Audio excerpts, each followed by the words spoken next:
Pare de falar durante a sua terapia. Muitos terapeutas, durante a terapia, acabam inibindo a produtividade do seu paciente porque falam demais. Eu sei que muitas das vezes a gente quer o melhor para o paciente, quer que ele evolua, quer que ele cresça. Porém, se você estiver falando muito durante a sua terapia, você está inibindo a capacidade de produção e de resolução de problema do seu paciente. O cérebro humano, ele precisa de um tempo para processar a informação. E se você dá muitas informações ao mesmo tempo, o seu paciente ele não vai conseguir processar tudo isso e no final ele não vai conseguir criar resposta para nada. Você expõe ele a desafios, você expõe a ele a situações que faz com que ele tenha que evoluir. Porém, quando ele vai evoluir, quando ele precisa de raciocinar para poder trazer uma resposta para determinado problema, a sua falação não deixa com que o seu paciente evolua. Imagina você fazendo uma prova e o professor não para de falar dentro da sala. Ele fala e você não sabe como vai ler a prova, como vai raciocinar, porque o professor ele não para de conversar.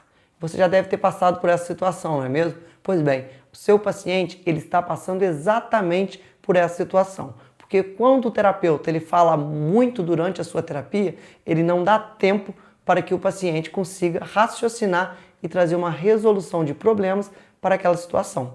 Veja bem, a partir de agora, faça perguntas simples e direcionadas e espere o seu paciente a responder. Conte até 10, respire, olhe para o nada, observe o que ele está fazendo, mas não dê a resposta, não fale nada. Fique na sua, espere ele trazer uma resposta para determinada situação. É muito comum que em terapias que os pais participam, os pais eles trazem essa ansiedade de querer resolver o problema, de querer encaixar a peça que não está encaixando, de trazer a resposta ali na hora. Ou então fica perguntando para a criança o tempo todo. Calma, ninguém brinca perguntando o tempo todo. Que cor é essa? Que animal é esse? O que é isso? O que é aquilo? Isso é questionário, isso é julgamento, porque todos estão perguntando tudo o tempo todo. Não fique perguntando, fazendo esse tipo de pergunta para o seu paciente. Traga mais contexto para a sua pergunta. Traga perguntas mais direcionadas, onde ele não pode responder apenas que sim ou não, mas que ele tenha que pensar, que ele tenha que raciocinar e trazer uma resposta direcionada para aquilo que você perguntou. Apenas perguntas fechadas de sim ou não, ele acaba não evoluindo. Traga perguntas abertas, que ele precisa de pensar. Por exemplo, em vez de você perguntar, você foi na escola hoje? Você pode perguntar como foi a aula hoje. Porque ao invés dele responder sim ou não, ele vai ter que dizer o que ele fez lá. Se ele brincou, se ele pintou, se ele realizou alguma atividade.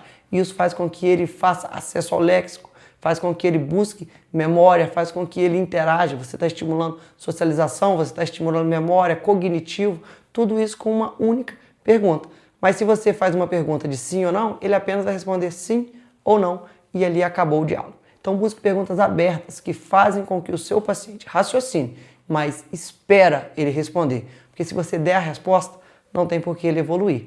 A segunda dica é cuidado com o toque. Não se aproxime muito do paciente, não coloque a mão, não encoste nele. Crianças autistas têm uma sensibilidade ao toque. Algumas gostam, outras não. Porém, você não pode generalizar que você vai abraçar e apertar todas as crianças. Geralmente a criança ela já não gosta de ser abraçada e apertada. Lembra quando você era pequena, aquela criança gordinha, e sua tia lá da roça vinha e apertava sua bochecha e ficava te abraçando, te agarrando? Era muito ruim, né? Pois é, o seu paciente ele também não gosta disso. Se você ficar apertando, agarrando ele, tocando muito, ele vai se sentir um pouco invadido e aí ele não vai gostar desse tipo de situação.